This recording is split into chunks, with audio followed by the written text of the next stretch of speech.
Tayo ay magre-review ng mga prophetics na nangyari at mga kasalukuyang mangyayari. At ang ating message ay dapat na naibahagi noong unang linggo ng January. Kaso tayo ay nakapagbakasyon ng mga 2 linggo. Kaya naiba ang ating setup sa mindset. Sa ibang lugar tayo nakapag-mission.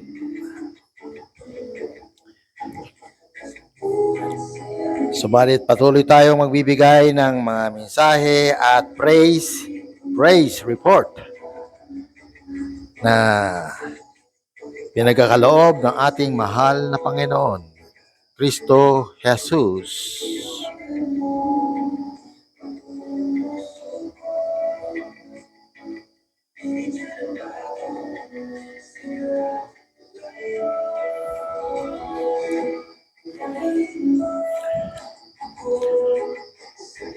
Mensaheng kaligtasan po muling umeere on the air. Sa silang tayo dapat magme-mensahes dahil doon tayo nakapagbigay ng mga huling mensahe na sa ating pagkakaunawa ay nangyari nitong mga kasalukuyang panahon.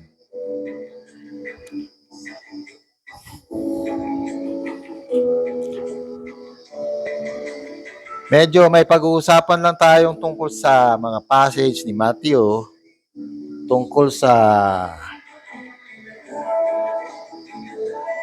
lugar na binabalaan ni Jesus dahil sa kanilang pagiging parang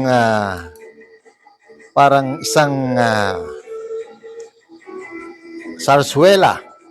Parang ang kanilang nakikita na ginagawa ng Kristo ay part lamang ng mga parang kasiyahan o parang palabas na kanilang nakikita. Subalit, hindi tumalab sa kanilang mga puso ang mga paalala ng Kristo at dumating ang kapighatian sa kanila. At ito ang Bethsaida at Chorazin sa banda ng Capernaum. Yan po ang mga lugar. Kung ating matatandaan, itong Bethsaida, dito natagpuan ang nahukay na cathedral o semi-cathedral chapel kung saan nakasulat ang pangalan ni Apostol Peter as a key. May hawak ng key of heaven. Yan. Nahukay 580 BC ang tinatawag na panahon, yung millennia na pinatutuhanan ng mga scientifico ng katedral ni kung saan nakasulat ang pangalan ni Peter sa tiles, messianic tiles, ay na itala bago mag 500 AD. Tayo ngayon ay nasa 2026 na. So noong 500 BC, nakatayo na ang San Chapel na nakalagay ang pangalan ni Pedro bilang may hawak ng susi ng langit. Yan. Kaya saan nagsimula?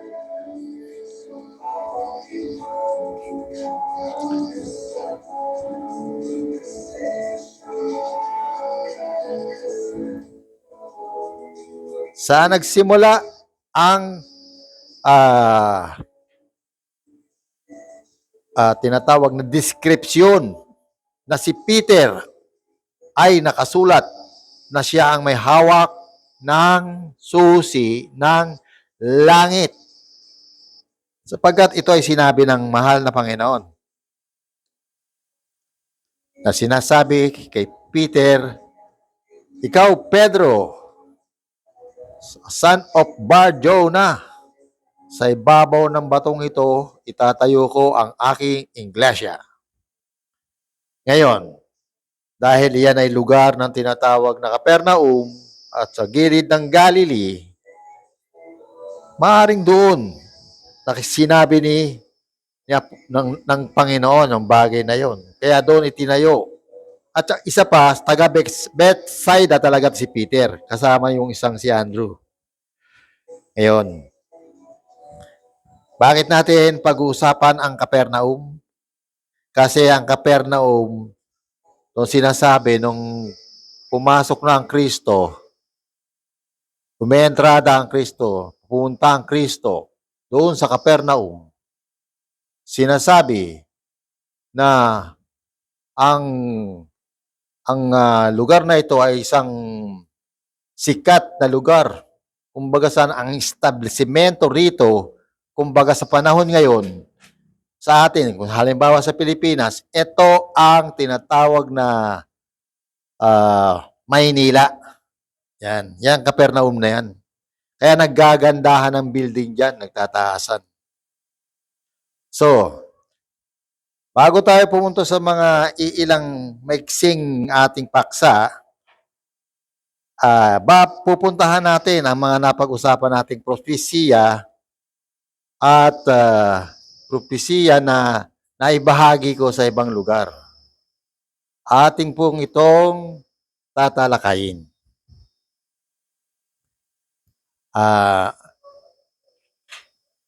Noong early November, ako po ay nakapagmensahe sa ibang lugar.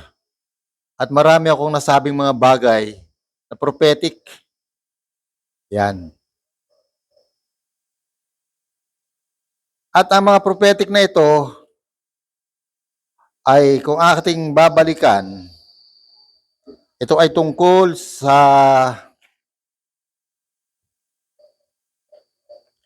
mga pagbaha. Kasi nung panahon na yan, madalas nagbabaha. Maraming pagbabaha nangyari. At napag-usapan din dyan na ang Amerika, nasabi ko rin dyan na pagdating ng tinatawag na third to fourth week ng December, ang Amerika ay mag-start ng conquer. Matagal ko nang sinasabi na magkakaroon ng Third World War. Pero ang Third World War na to ay pagiging pag-away-away ng magkakabahagi na daigdig. Hindi ibig sabihin, may atomic war, ganun.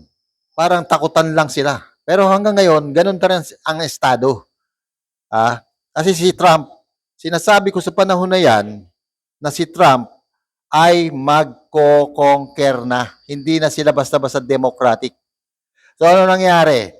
Pagdating ng fourth week ng December, kasi siyempre nagplano pa yan, third week. Pagdating ng fourth week, kinasa nila ang plano. Ano nangyari? In-extract nila yung presidente ng isang malaking bansa na mayaman pa sa oil. Actually, ang yaman ng Venezuela sa oil, ikatumbas ng yaman ng Saudi Arabia. Imagine. Bigla nilang kinuha ang presidente. Paano mo magagawa? Diba? Kung hindi talaga gera yung ginawa nila. Pero hindi yung unang panahon na ginagawa dati na nagsisimula sa mga mabababang ranking. In-start nila ang gera right in the higher tier o level. Tapos kaagad ang gera, 1 minute. Pero gera talaga yun. Malaking gera. Presidente ba naman ang in-extract mo, kinuha mo? Pag nakuha mo ang presidente, talo na yung bansa. Parang game of the general lang yan eh. Kung nakakapaglaro ka ng game of the general, pag natalo mo nakuha mo yung pinaka-general, mataas na general, talo na yung ano niyan, yung isang bansa. Ganon ang ginawa ng US. Parang may ikling gera, parang walang ingay na gera, parang simpleng gera, Pero gera talaga yan. Totoong gera yan. Kasi hindi mo makukuha ang isang presidente unless nagagawa ka ng isang gera. So, tahimik nilang nagawa yung gera and extract nila ang presidente. So, ano nangyari? Surrender ka agad in Venezuela. Ha? Wala ang nagawa kahit na sila kalyado niya. Kahit meron pa silang mga anti-warfare drones na may mga tracking devices ng mga hypersonic. Walang nagawa yung mga hinanda nilang mga defenses. Na-extract nila ang presidente. Kasi ang totoo niyan, ang Venezuela ang nagsisimula ng gera. Ginigera nila ang Amerika sa pamamagitan ng yung addiction, yung tungkol sa drugs. Kaya kita mo mga Amerikano, ako galing ako sa US, di ba? Nakita ko ng dami talagang mga ano to. At nasubukan ko rin maging tinatawag na tumira sa kalsada, sinubukan ko. Kasi napunta ako ng Georgia Doon sa Georgia. Tapos hinahanap ko yung isang lugar, naligaw ako, hindi ko nakita yung hinahanap ko. So ibig sabihin, nasubukan kong tumira sa maging homeless. Hindi naman matagal. Pero naranasan ko mag-homeless, naranasan ko yung mga tao doon na tumitira lang doon sa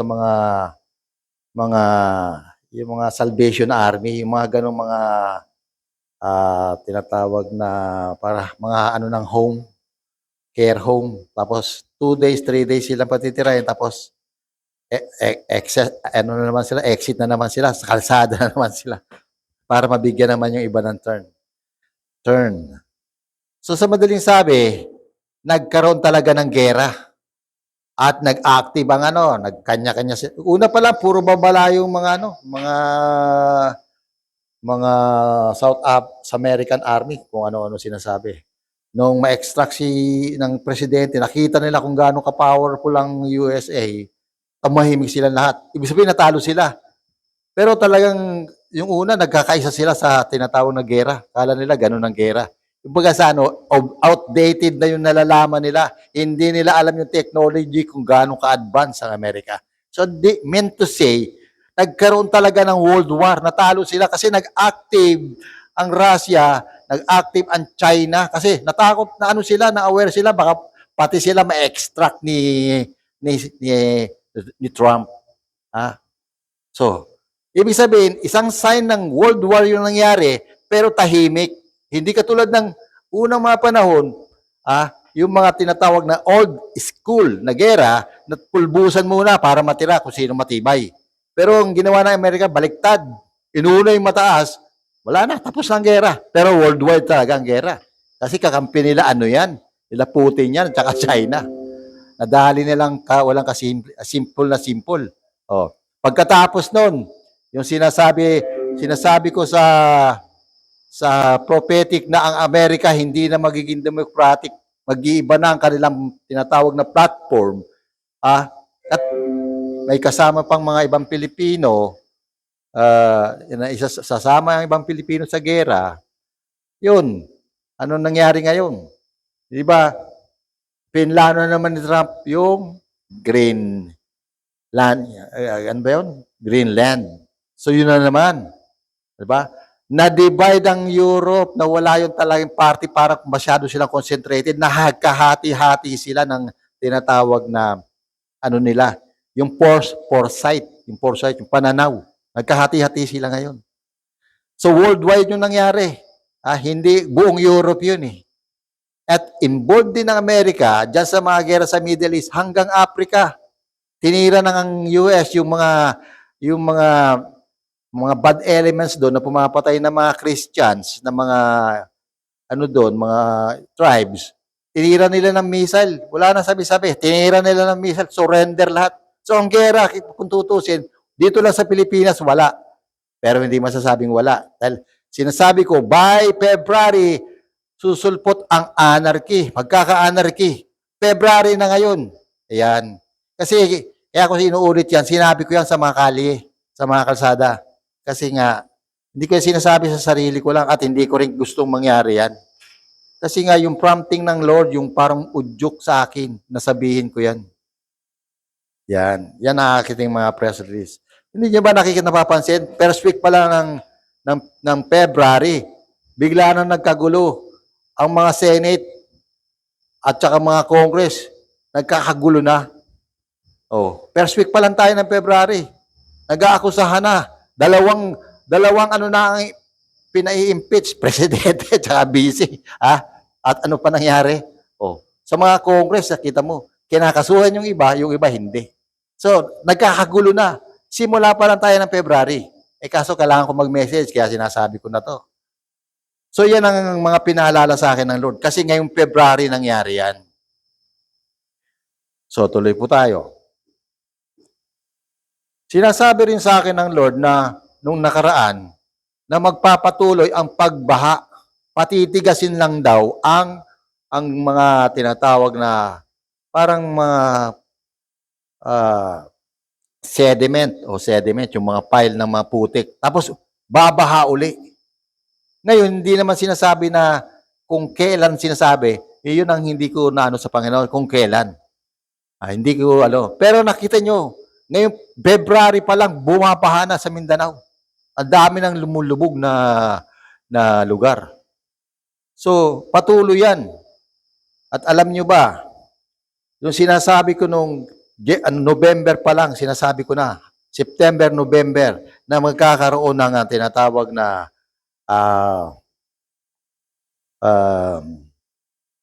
yung mga epidemic disease,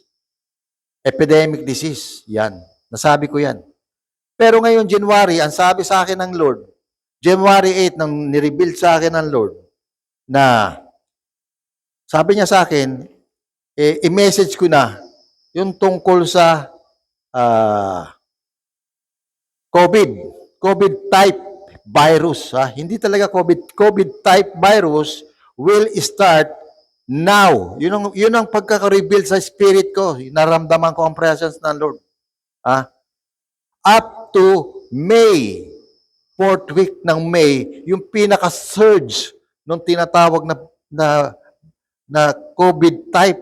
COVID, hindi sinasabi na COVID, kaya para lang ma-describe, virus, COVID type. So matindi tong naramdaman ko sa Lord.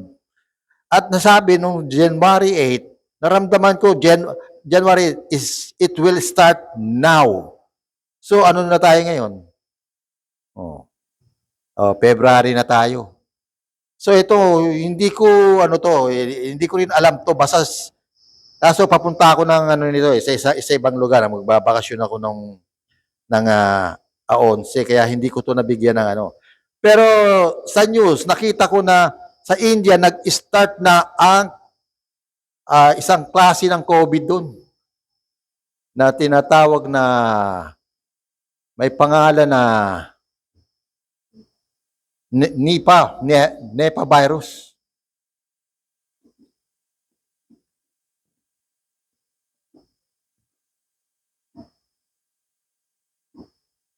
So itong variant na to, mabilis na kumakalat sa India. At meron na rin daw sa Amerika. So, yung sinabi sa akin ng Lord pa lang, noong September, November pa lang, na magkakaroon ng mga epidemic disease, kasi akala ko sa atin at saka sa Bisaya, sa Mindanao, yung Central Bisaya, hindi, magi-start pala to sa India. Minsan gano'n ang Lord, hindi katulad ng sinasabi ng pagbabaha, hindi lang naman pala sa atin nagbaha, sa ibang lugar din. Kaya nga lang, yung Spirit ng Lord sinasabi sa akin na magkakaroon ng pagbaha. At may isang okasyon na pinakita talaga sa vision sa akin na kung saan ang baha. So tapos sinabi sa akin ng Lord na hindi na lang pwedeng i-declare kung saan ang babaha kasi lahat babahain na. Yung huling message ko ulit, kaya balik ulit ako, sinasabi ko, hindi na lang sa isang lugar magkakaroon ng pagbaha. Lahat babahain na. Pagkatapos noon, wala na, tuloy-tuloy na ang baha dyan sa Indonesia, dyan sa may Vietnam, Myanmar, kahit saan na, nagkaroon na ng mga tagbaha. Yan. So bakit natin sinasabi to? Well, maring sa ating mga kapodcast na nakakakinig at nakakakita ng ating short reel, eh, maring hindi mahalaga sa inyo to. Pero ito, masasabi ko sa inyo, hindi ko pwedeng hindi sabihin. Kasi, ang sabi ng Lord, ang meron, bibigyan pa. Yung wala, diretso na sa impyerno. Yan. Yun ang pagkatawag ng Lord.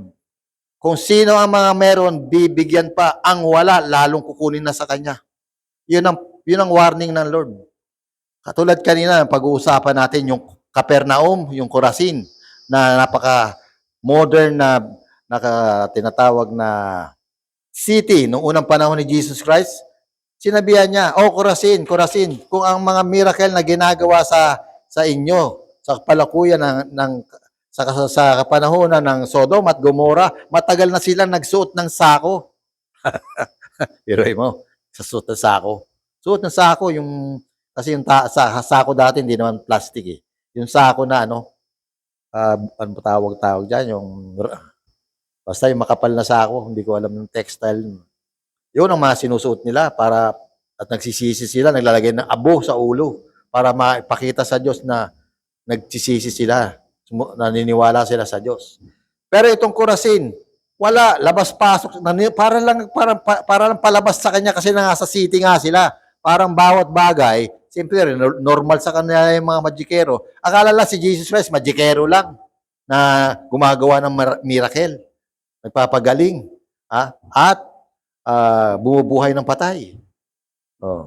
Kaya ganun lang. Hindi nila pinapansin, hindi nila intindi. Saang lugar to? Mismo sa loob ng Israel to, Capernaum. Bakit? Kasi nga Judaism sila, Hudyo sila. Panahon pa ni Moises, meron na silang religion. Ano yun?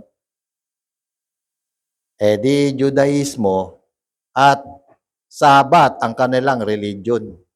So hindi nila tinanggal yun hanggang ano nangyari?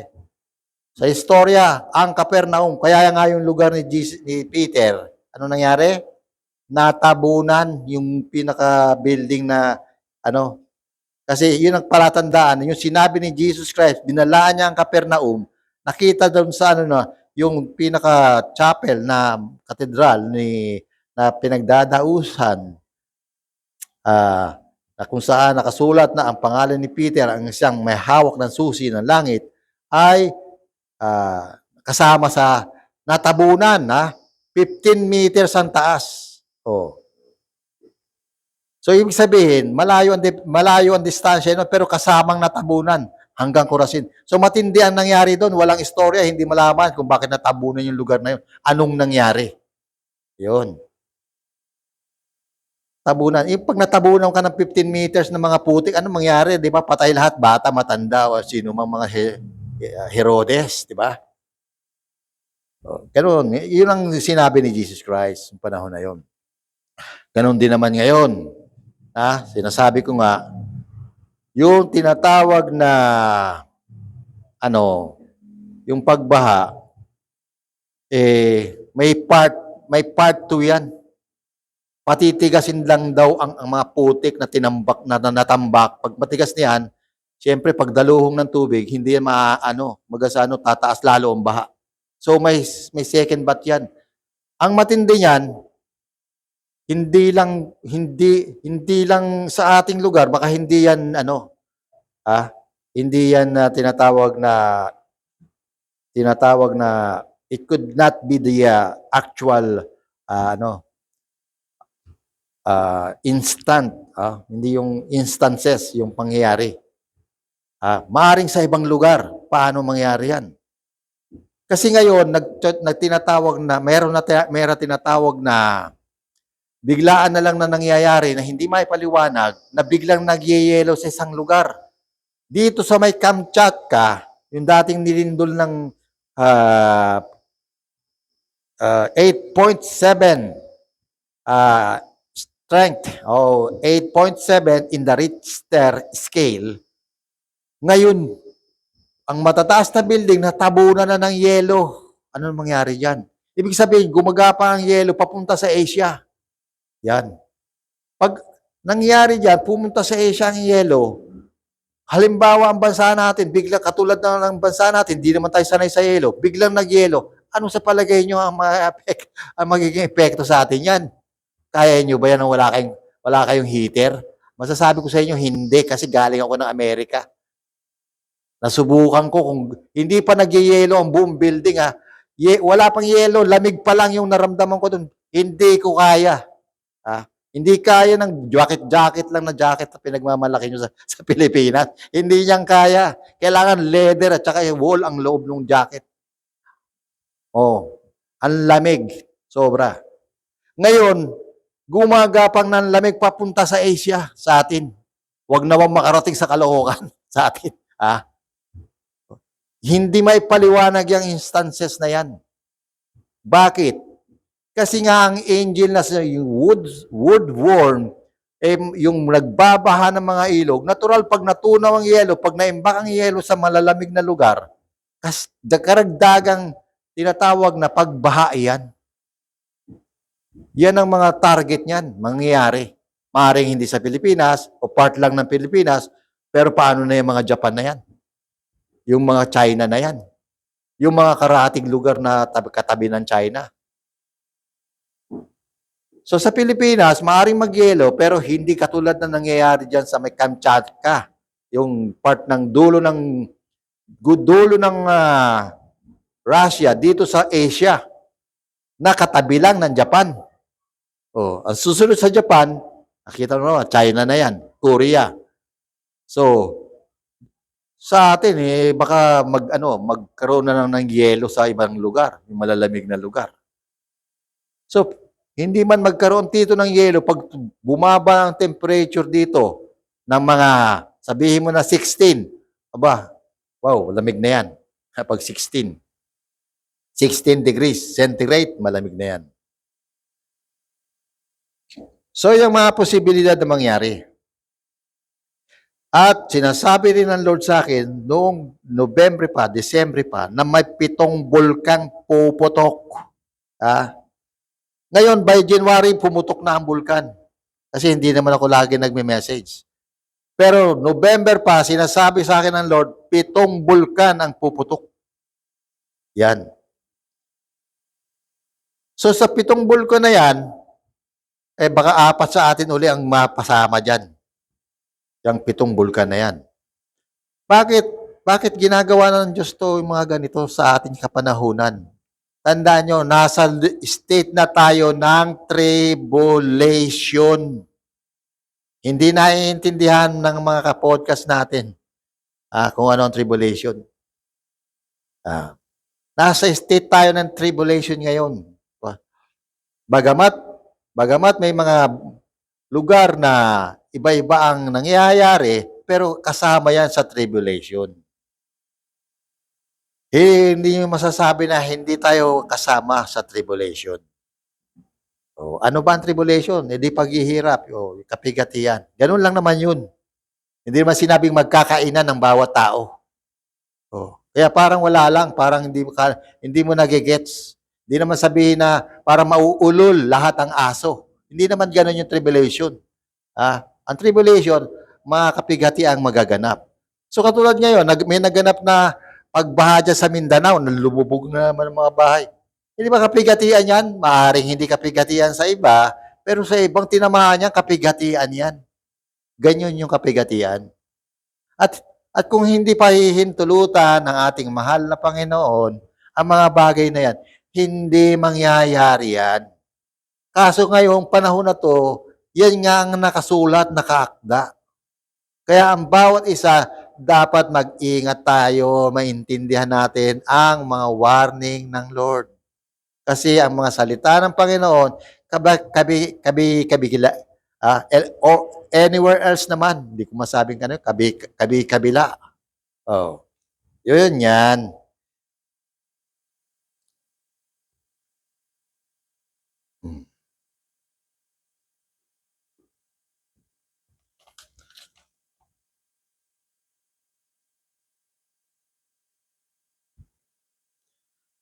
Kung ngayon, ang sabi ng Lord, yung mga nakaraan, maraming earthquake sa Japan. Pero nagsabi uli ang Spirit ng Lord sa akin itong patapos ng December, na magkakaroon uli again, ang Japan. Kawawa naman. Earthquake uli sa kanila. At akala nyo ba hindi kasama ang Philippines? Kasama rin ang Philippines. So nakita nyo, actually ang mga taga-Caloocan, blessed din ang mga Caloocan eh. Kasi sinasabi ko nga dahil maraming fellowship dito sa Caloocan, iniiwas ng Lord sa mga tinatawag na kapighatian. Dahil sa Philippines, strike uli again ang earthquake, Japan and Philippines. Yan po ang mga mangyayari. So, medyo heads up ulit ito, paalala sa ating mga kapodcast na may mga mangyayari na hindi natin nais, pero katulad na lang ng yang sa Italy, sinasabi ko sa Italy, na ang Italy, magkakaroon ng mga paglubog dyan, magkakaroon ng tinatawag na landslide dyan. Magkakaroon ng tinatawag na butas sa mga magke-cave in ang mga lugar, yung mga lupa. At pati yung mga prominent places itatamaan. Diba? Sinasabi ko yun, tingnan nyo ang Italy ngayon. Precursor pa lang yung nangyayari sa Italy. Anong ibig sabihin ng precursor? Yung sa parang first step pa lang, o panimula, ganun, precursor. Yung mga pag-slide ng mga lupa dyan sa Italy, actually sa Sicily. Ano lang yan, para raw mag-heads up ang government nila. Yun ang sabi ng Lord sa Spirit ko, mag-heads up ang government nila ng tinatawag na rescue. Dahil sa susunod, matindi ang tatama sa kanila. Parang precursor pa lang yan, patikim. Ayun, patikim. Dahil sa susunod, matindi ang tatama sa kanila. Kailangan nakahanda yung kanilang mga valuable lifesaver na mga equipment. Kaya ngayon, hine-heads up sila na maghanda sila. Ayaw din ng Lord na maraming buhay ang mawala. Yan. Kaya heads up yun na mag-prepare sila ng mga materials upang pag tumama yun namin matindi sa kanila, yun talaga sa mga major city at mga tallest, mga prominent building sa kanila, marami ang ma-save dahil nga nakapaghanda sila. Yun. Ganun yun. Kaya ngayon, precursor.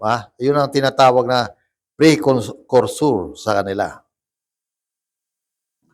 So nakita naman natin ang mga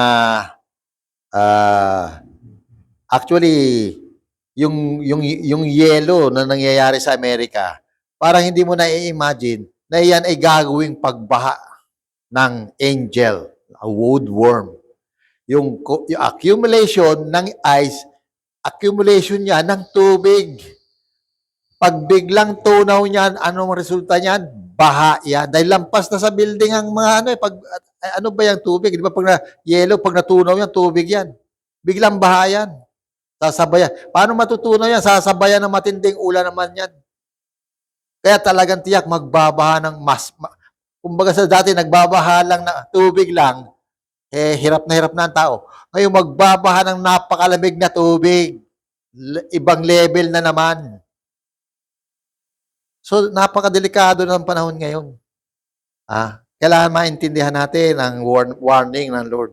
Napakasimple. Ang ayaw ng Lord na gumawa tayo ng hindi niya nais. Well, ako naintindihan ko dahil dati rin naman akong sinners, yun yung aking paalala sa bawat isa.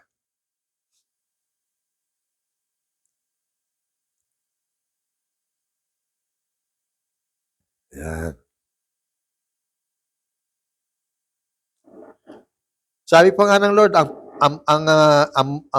ang Japan magbubolcano pa Tingnan niyo yung mga nangyayari ngayon, hindi na ordinary sa bawat lugar. Hindi niyo ba nakikita? Hindi niyo nasa-sense? Puro na lang, ano pinag-uusapan niyo? Hindi niyo ba nakikita? Hindi niyo ba nag-pag-usapan yan? na yung mga kalamidad ngayon hindi na ordinary. Oh, isang heads up ko sa inyo, mga kapodcast, na ang Lord nagwa-warning sa atin. Sabi ko nga sa inyo, para lang tayong grass. Wala tayong halaga sa Diyos. Wala tayong halaga. Bagamat ang naniniwala kay Jesus Christ, pinahahalagahan ng Diyos, minamahal ng Diyos. Pero pag wala ka dyan sa tinatawag na kadel na yan, o tinatawag na duyan na yan, o tinatawag na palad ng Diyos na yan, o tinatawag na pag-ibig ng Diyos na yan, hindi tayo mahalaga sa Diyos.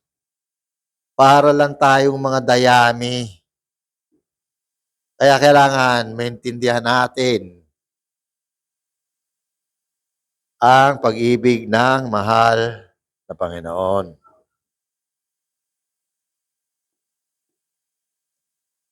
So yung lang tatama ngayon muli na tinatawag na Nipah virus, hindi ordinaryo yan. Lahat na naman tayo apektado yan. Kasi nagsisimula pa eh. Sinabi ng Lord sa akin yan, noong ng September, November, October, November. Pero ngayon January, inulit-uli sa spirit ko yan. Sinabi sa akin ng Lord, i-preach ko na now. Yun ang sabi ng Lord. Pero, hindi nga naka-schedule yung bakasyon ko, hindi ko natuloy. Inisip ko naman, ano naman Lord kung hindi ko masabi yan? Hindi naman nakikinig ang tao. Di ba? Alam mo, sabi sa spirit ko ng Lord, alam mo, sabi niya, hindi mo sasabihin yan sa kanila dahil sa kanila.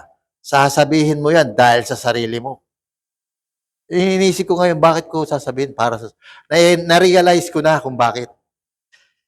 Kasi itong parable na may 7 virgin na naghihintay sa pagdating ng Kristo, meron silang hawak-hawak na lampara.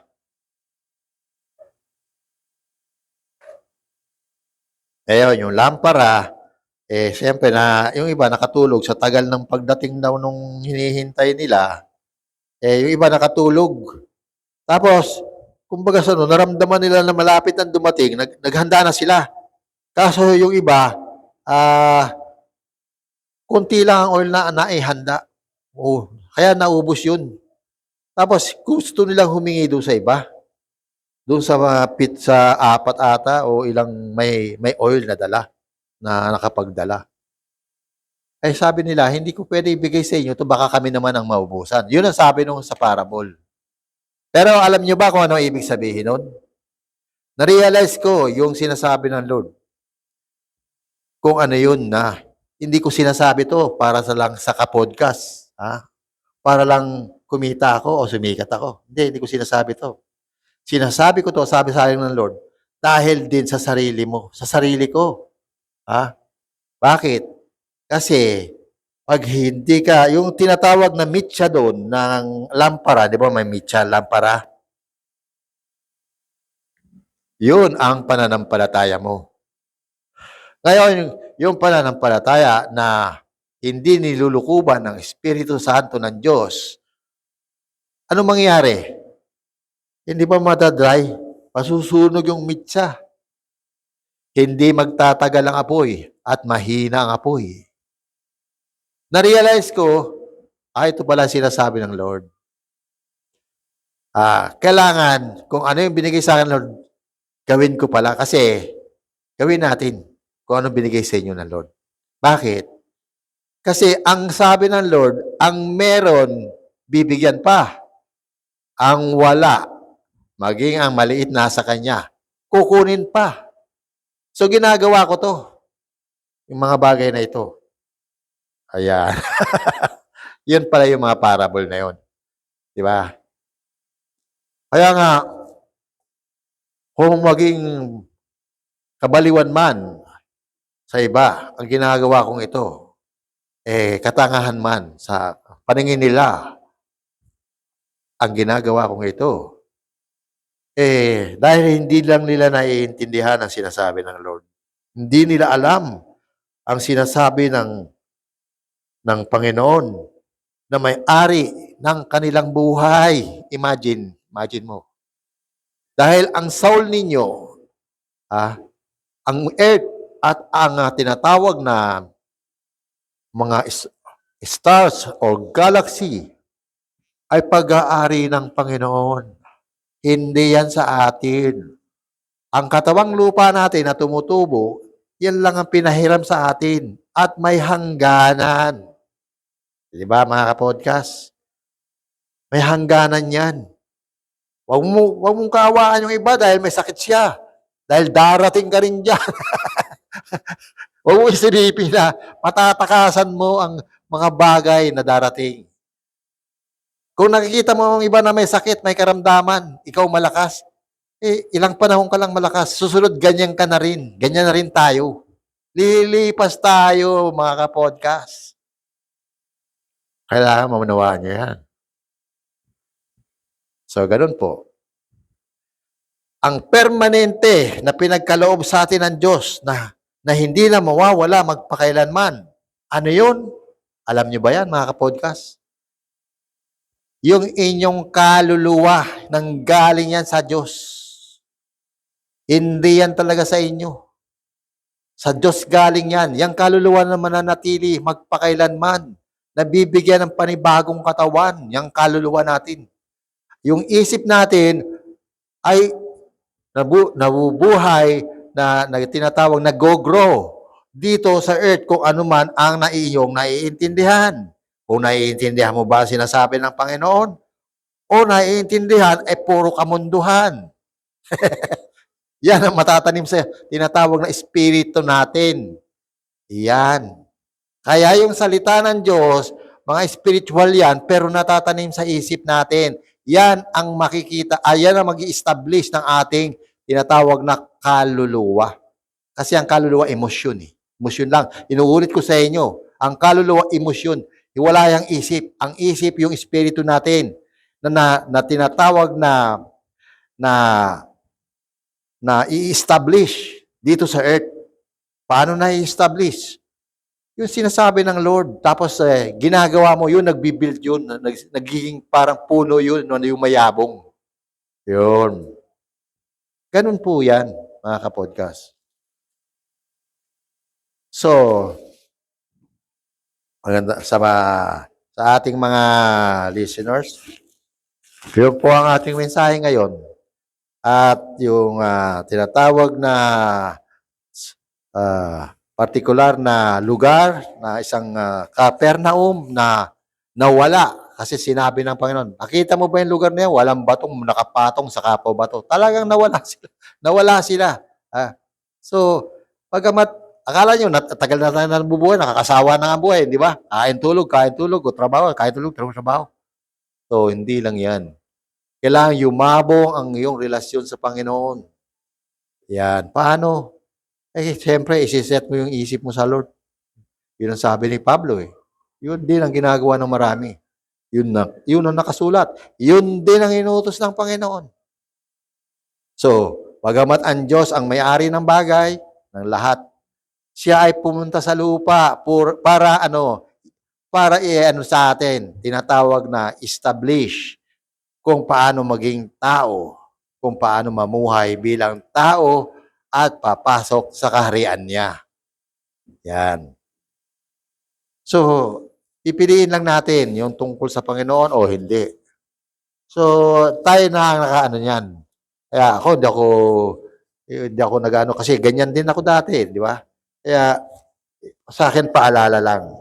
At baka minsan, hipuin ka ng Lord, hindi naman ako nagtuturo ng religion. Pero kung nasa sa inyo, kung pupunta kayo sa religion na nakita nyo naman na lalago ang pananampalataya nyo, go ahead. Ayan. So sa madaling sabi, yan po ang mensahe na pinagkaloob ng Lord sa araw na ito. I-remind ang bawat isa sa mga tinatawag na prophetic at mag-ingat, manalangin kayo at sapagkat darating ang mga bagay na iyan. Maraming salamat sa hapong ito.